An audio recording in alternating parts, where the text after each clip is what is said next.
tea time with Tash.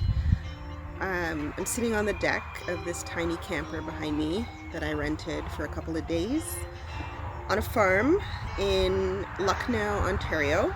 So it's a town close to Goderich, which is northwest of Ontario. Two and a half hours, yeah, it took me to drive up here, guys. So it was a nice drive, actually. I drove through Hampton, Caledon, Orangeville, and then took Highway 28, Bruce. So this is Bruce County. So when you hear people talk about Bruce County, they usually talk about like Sauble Beach, Southampton, Port Elgin, because the Bruce power plant is up here and a lot of people come here to work. They employ about 4,000 people. So when you're up here, you'll see a ton of windmills all over the place, just going and going and going. You're just like surrounded by windmills up here, but it's so nice because obviously there's a lot of farmland up here. There are a lot of Mennonites close to here. I passed a couple of them on the road in their carriages, which was cool to see. Like sometimes they'll drive right on the road and then they'll move over to the shoulder when they hear a car. But it's so cool to see, like Mennonites in the flesh. Like they're wearing, women, you could see them wearing their hats and, you know, their dresses and kind of like old-fashioned, right? So I got the honey that I wanted to show you guys because I'm a big honey fan. So this is the honey I brought with me from home. It's called Lignum honey, and this is actually from bees in Jamaica, a special kind of bees. It's very expensive. This bottle cost me $20 and I got it at a food fair. I think it was called Black Foodie Fair. Yeah, just this summer. So, you know, I picked this up. It is so flavorful. Like, I got samples. I was able to try it on a little stick before I bought it.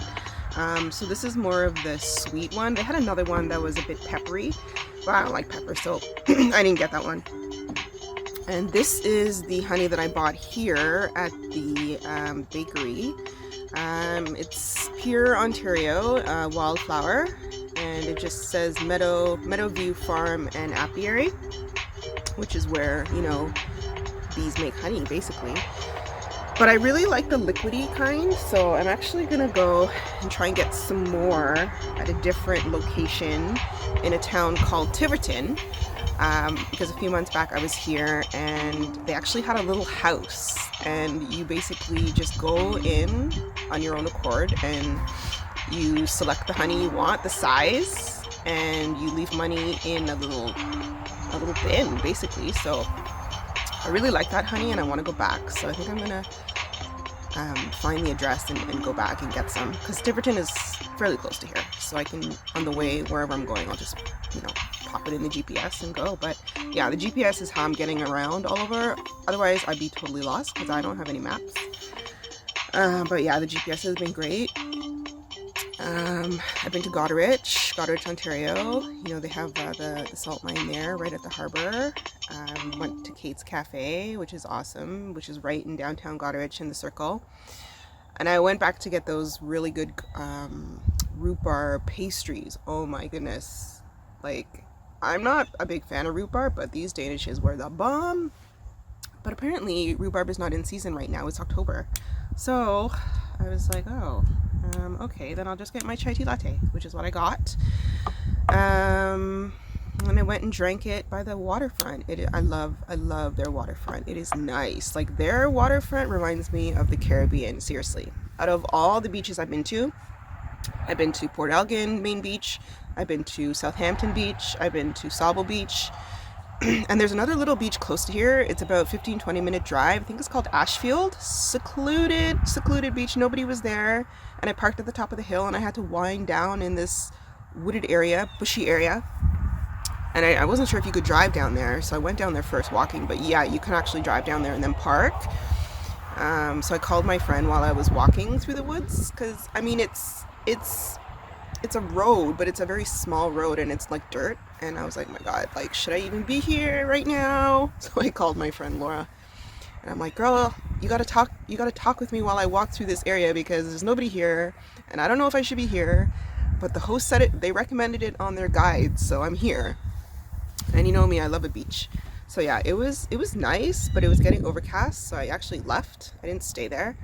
But it was nice to see. Like, it's all Lake Huron. This whole stretch is Lake Huron, so no matter what beach you hit, it's Lake Huron, which is a really nice lake. Like, I didn't even know about these places until this year. My friends booked a place up in Kincardine, and we all came up like early spring, May, and I was like, what? These places exist in Ontario and I didn't know about it, and I've never been here. So I was like, I gotta come back. So I came back. I just found this tiny camper behind me. You guys see it? I did a tour on it already. You could check that video out, but I just decided to rent it. It's really big enough for only one person, seriously. I thought about inviting a friend. She said she was going to come up for one night, but she didn't end up coming. But yeah, seriously, bed is a double bed, so it's only big enough for one person. Bathroom, you can barely fit in to do your business. Like, it has a toilet, a flushable toilet. You have to use a foot pump, which is fine. And then they have a very tiny sink. It's so cool. Like, again, you can check out the video I did on it already. And then they have a stand-up shower, which is great. You can't move in that shower. You just basically have to stand and lather yourself and rinse and then leave. So actually, it's one of the few that has hot and cold water, which is really nice.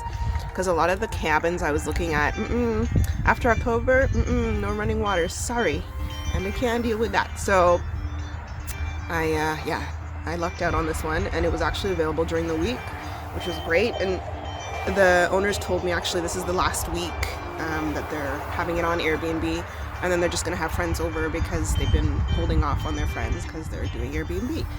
So I just got it in the nick of time, which is nice. And they have these really cool lights. I'll show you if you guys can see those lights. I don't know if you can see them. Yeah. So these lights are cool, and there's the fire pit there. So in the night, I'll turn those lights on. Those are the animals in a distance. And this is the barbecue.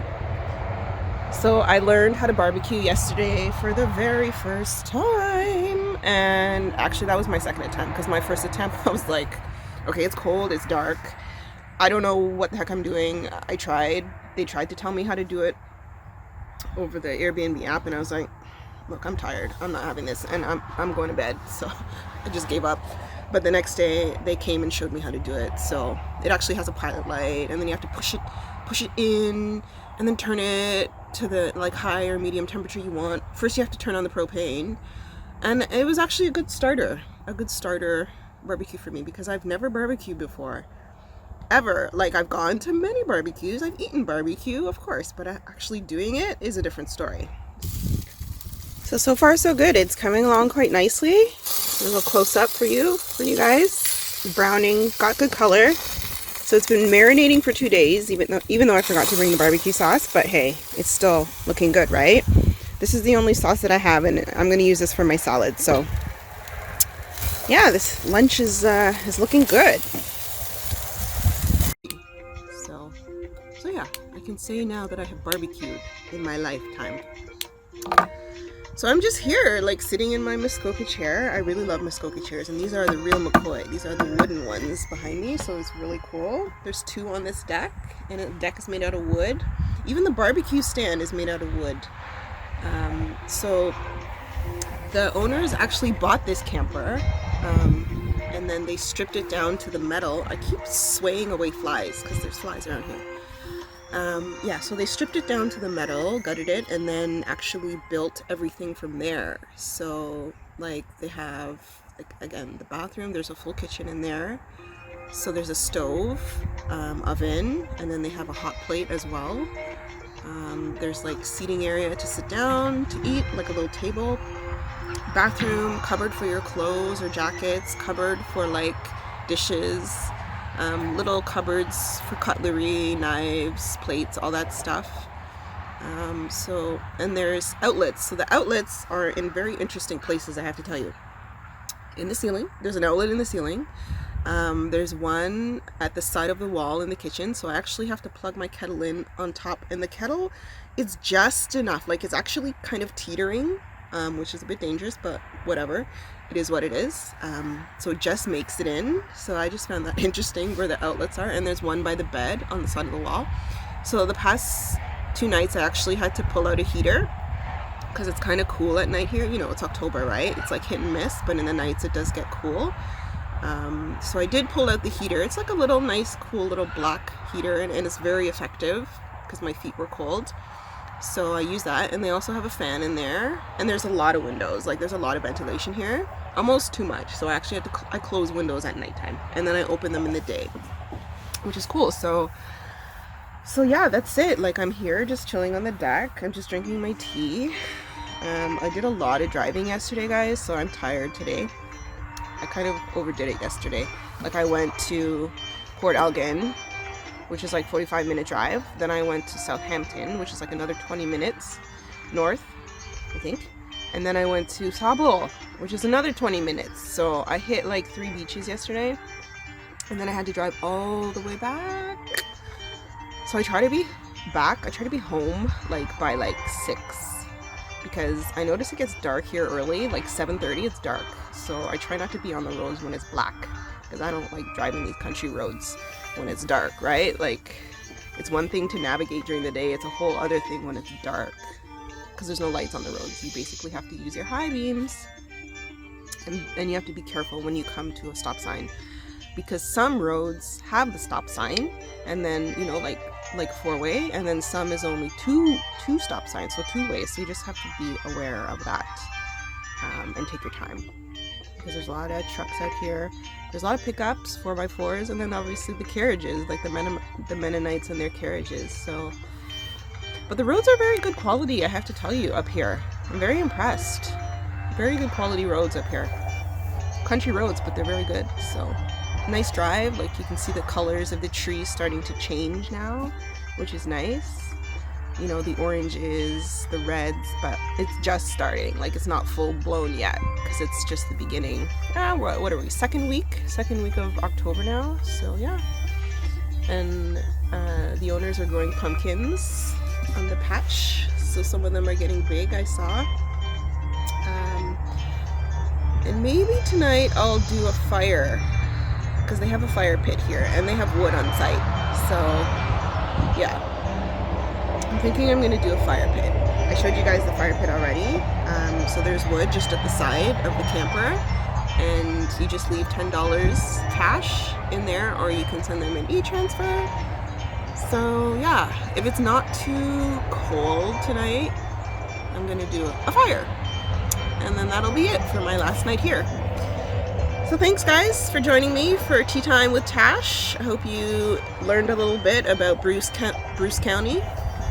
Hit that like button, subscribe if you're interested in more videos. Take care.